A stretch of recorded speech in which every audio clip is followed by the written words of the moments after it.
We are live. What's up, my brother? What's going on, man? How's the weather down there in Georgia?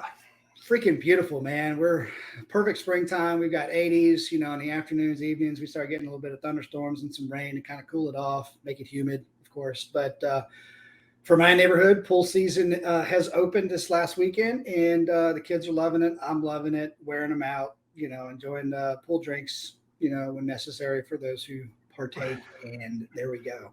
It's so when is it not pool season down south? For about 6 weeks between December and January. Well, 6 months for us, up here. It's been raining for like 24 straight hours, and I don't think the temperature's gotten above 49 degrees. Ooh. But hey, whatever. You can have that. Yeah, 6 months, 6 weeks, whatever. So,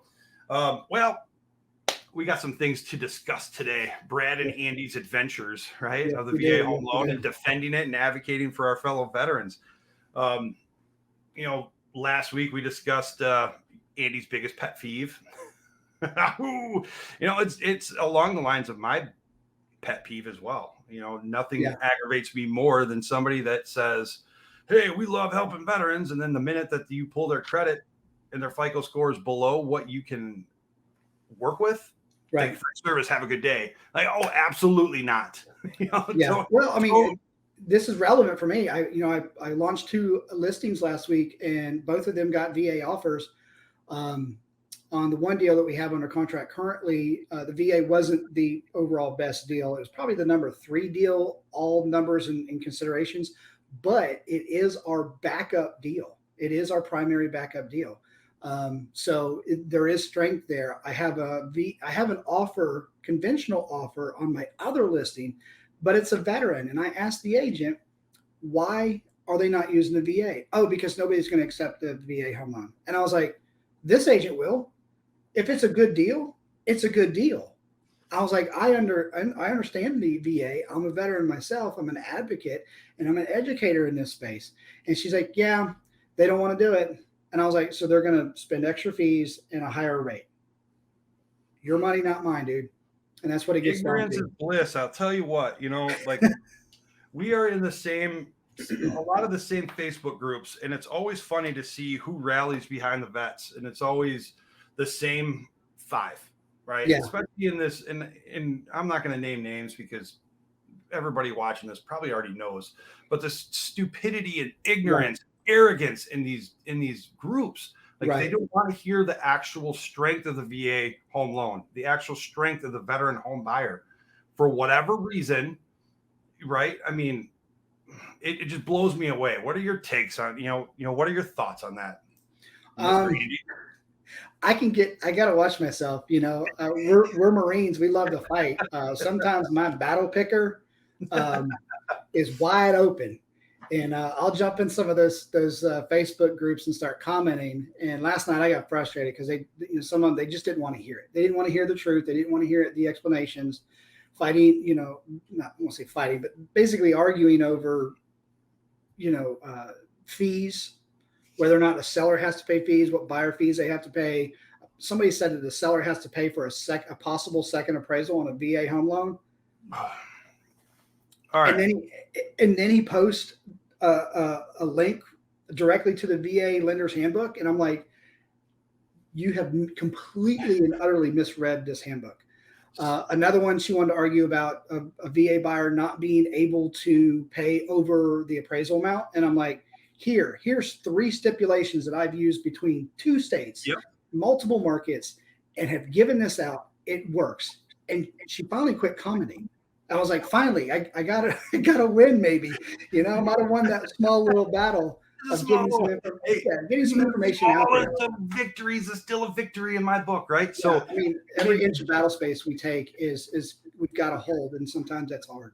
So you hit on many topics that we need to break down and discuss. But let me ask you this, Andy, from your experience on the real estate side as an agent, what's the apprehension of accepting a VA home loan? I mean, for me as a lender, what I can see is this going to close or not? Right. Is that accurate? Part of that is accurate. The two main things that I see is appraisal, right? And Okay. we're going to go over some appraisal numbers, and guess what? We win that battle all day long. All day long. All day long. And the appraisals, and then timelines, that it's slower and that it costs more. And all three of those are wrong.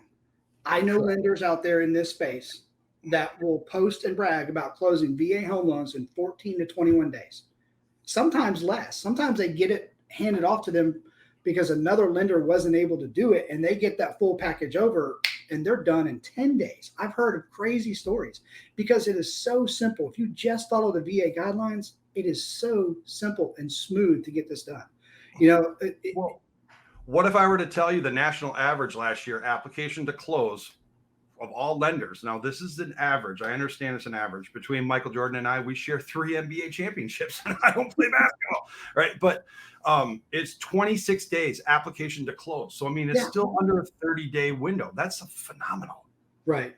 Especially in this market where it's all crazy. I mean, as a veteran home buyer, as a buyer's agent, you want to make sure that you're aligning yourself with the right people, right? Because yes, there are lenders out there who will absolutely tell you, no, we can't close in 30 days. It's more like 2.5 months or 3 months or however. I mean, last year, one of the top 5, was it last year or the year before? Anyways, they prioritize the refinances over purchase business, and that's a big no-no. Ooh, no.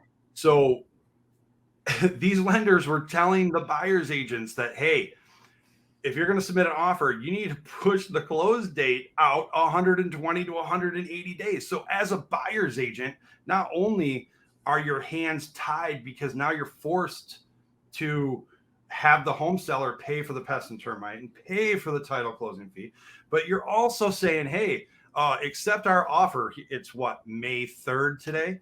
Yeah. But we can't close until November 1st.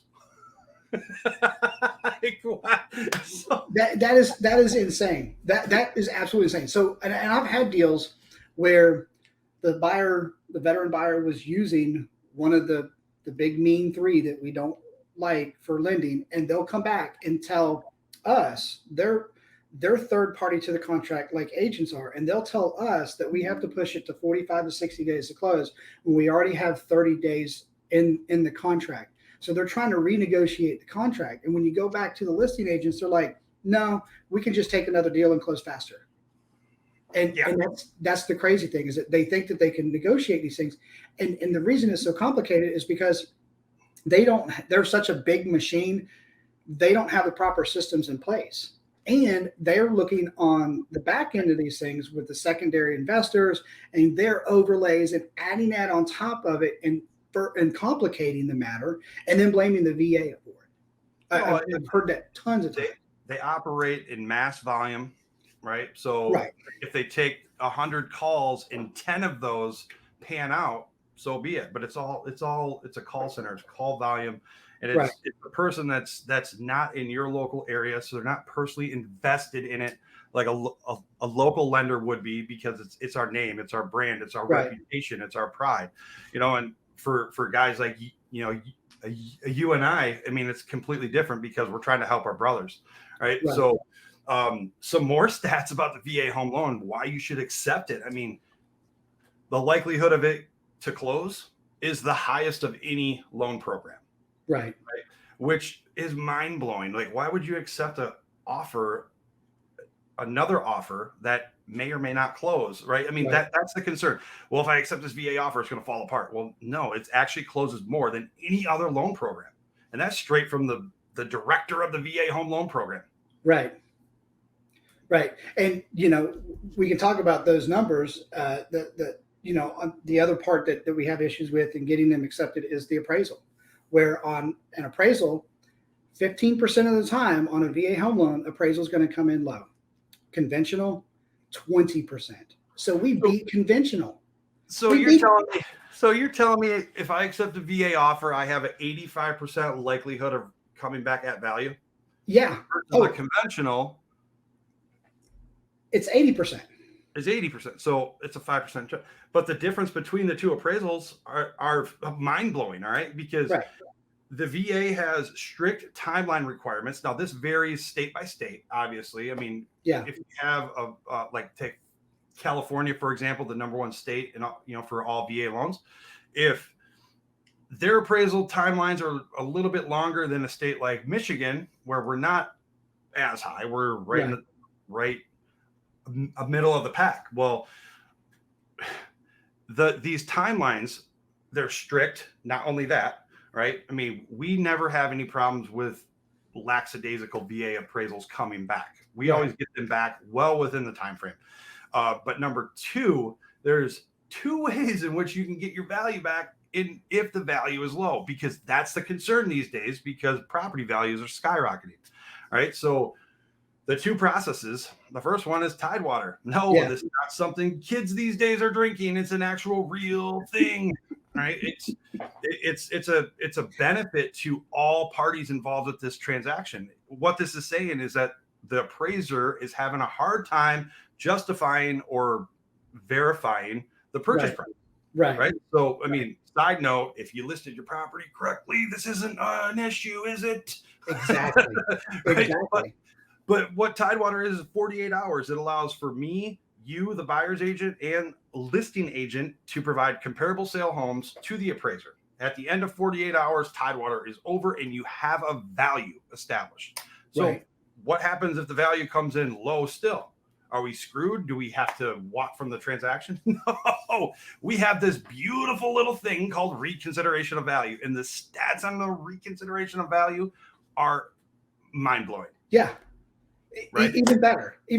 79% of the time, you get back most, or if not all of that value, an average of 30% or $30,000. 79% of the time, if you do an ROV, you're going to get an average of $30,000 back in value. Why? I mean, we still see these things in all of these groups that are saying that the VA home loan program sucks. And that is not true. Right. I mean, what other appraisal process allows you to get value back 2 times? Yeah. Well, they're giving back 7% in value. Yeah. That's huge, because a lot of times what you're seeing when you're off by just a small percentage. It's usually less than 10% that you're off on prices. And with people going over ask, you're looking at, anywhere from 5 to 10% over in a lot of markets. Sometimes it is higher than that, depending on the price point and the market, but you're getting 7% back. And if you're still low there, a lot of times that's a lot easier negotiable point to get the deal closed. Now, if you're wildly off still, that's difficult. But the other great thing about that is if that deal falls through, that appraisal stays with that veteran. It does not go to the next veteran. It is not an FHA where it stays with the property. A conventional, you have to order, if you can show reason to, and the underwriter allows it, you can order a second appraisal, pay for a second appraisal. On the VA, there is no paying for a second appraisal. That was the one thing on the Facebook group yesterday. The guy said, I was just like, you're kidding me. There is no second appraisal on the VA. So I'm glad you brought that up. The appraisal is tied to the veteran and the social security number of that veteran. So if they're going to try to purchase 123 Main Street, they have an appraisal on it, and they go through the process, and they still have a low value. The veteran cannot, I repeat, cannot pay for another appraisal. Nope. Right? So that's another myth. They believe that if they accept a VA offer and the value comes in low, that appraisal sticks with the property. It does not.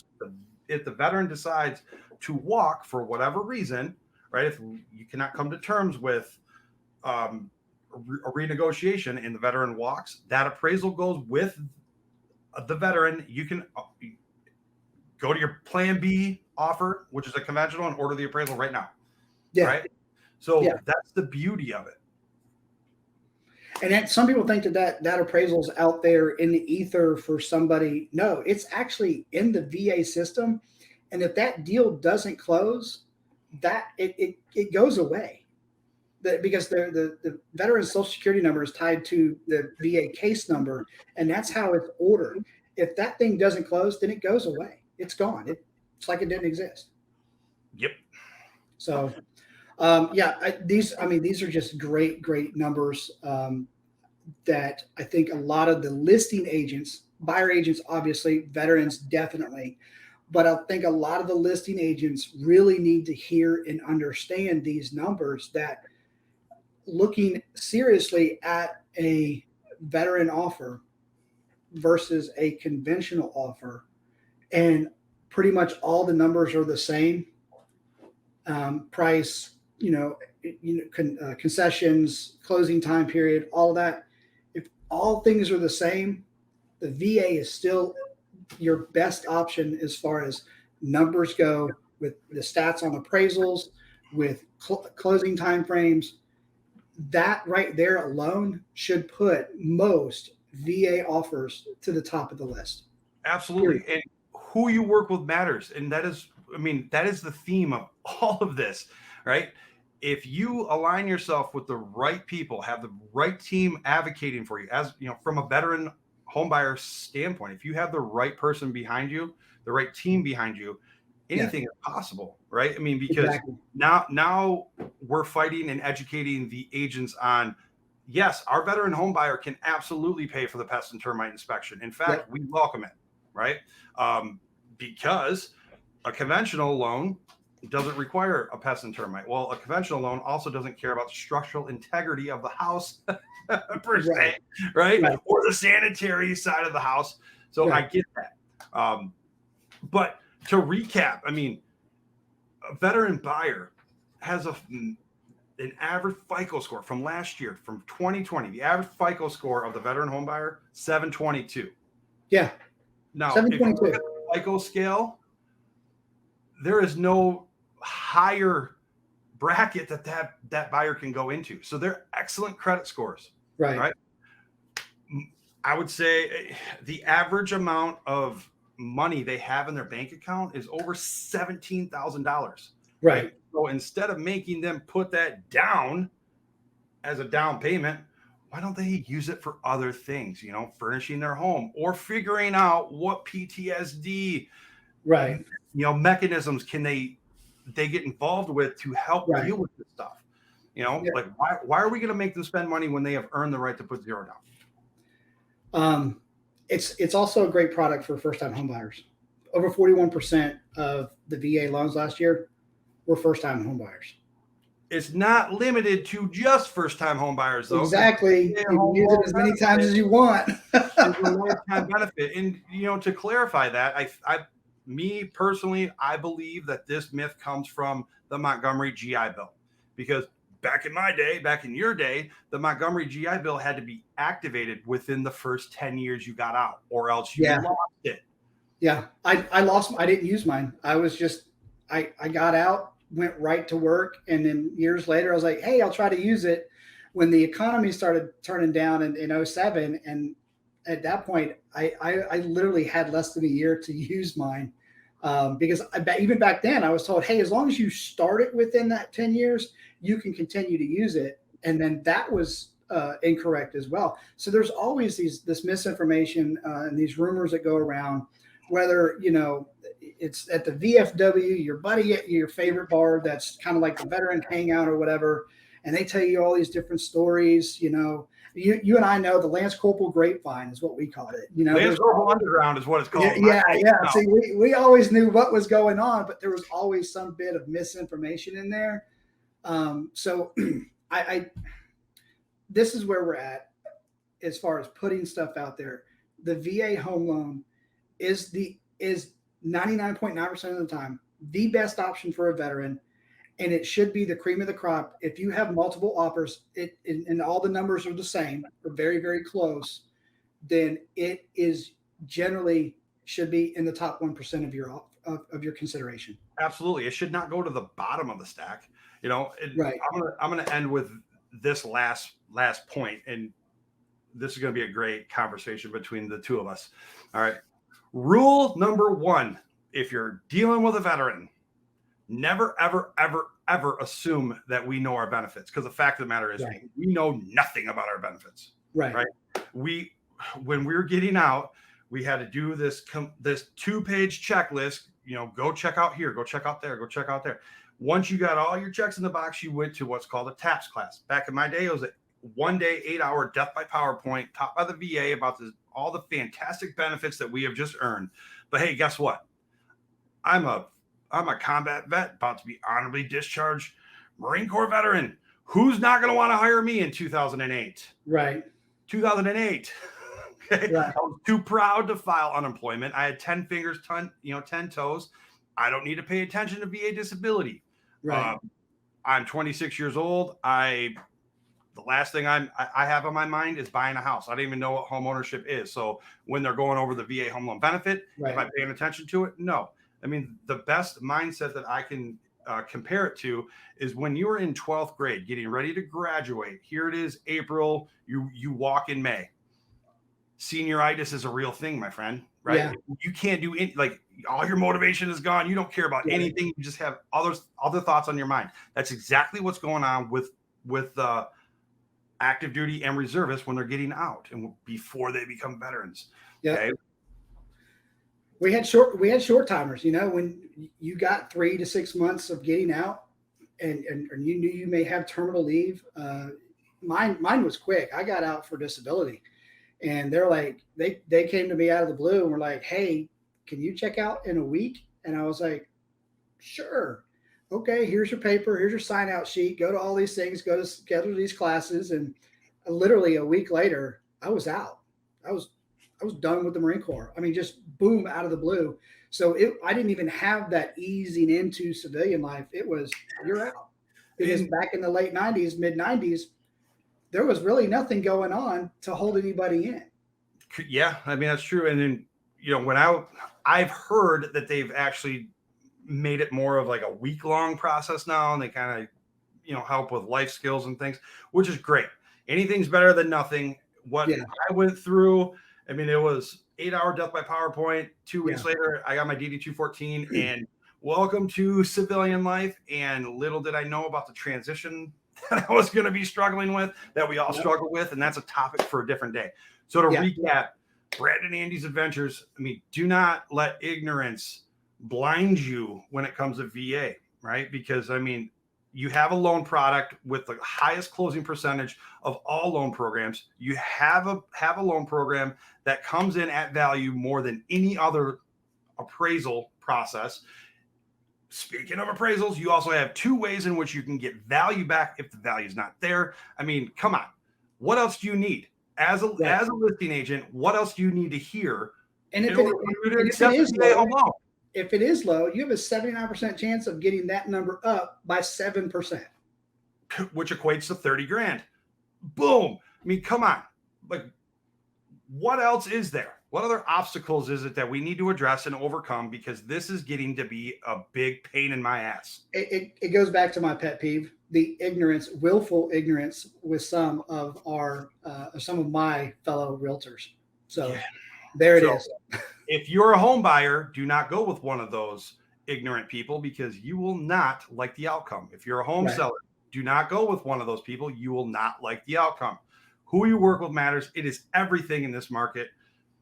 And if you have any questions, Andy and I are more than happy to help provide clarity, hop on a call, answer your questions. I mean, within reason. I mean, we are both very busy individuals, and we will do our absolute best to help you. Hey, I put all my stuff out there. It's all over my social media. So anytime somebody hits me up, I'm always willing. Yeah. Are there those times if it's late at night, I might have had a couple drinks, or I might be too tired to answer phone calls. Those are the best calls. Hey, you might get really good answers out of me sometimes. So I would say that, I'm available. Just hit me up, but make sure it's a reasonable time, and schedule time to talk to us. Absolutely. So I appreciate you, Andy. Keep getting after it, brother. Top Gun 2 premieres in 2 weeks. I cannot wait. I got my Top Gun swag, and I just got to get some aviators, and I'm good. Dude, I think I was in fourth or fifth grade when first one came out, and they aged myself here. I don't even know how old I was. I mean, it was in the 80s. I was born in 81, so whatever. But anyways, all right, brother. We're gonna end it right now. Thank you for tuning in. Tune in next week when we break out some more stuff. Hell yeah. Let's do it. Bye, brother.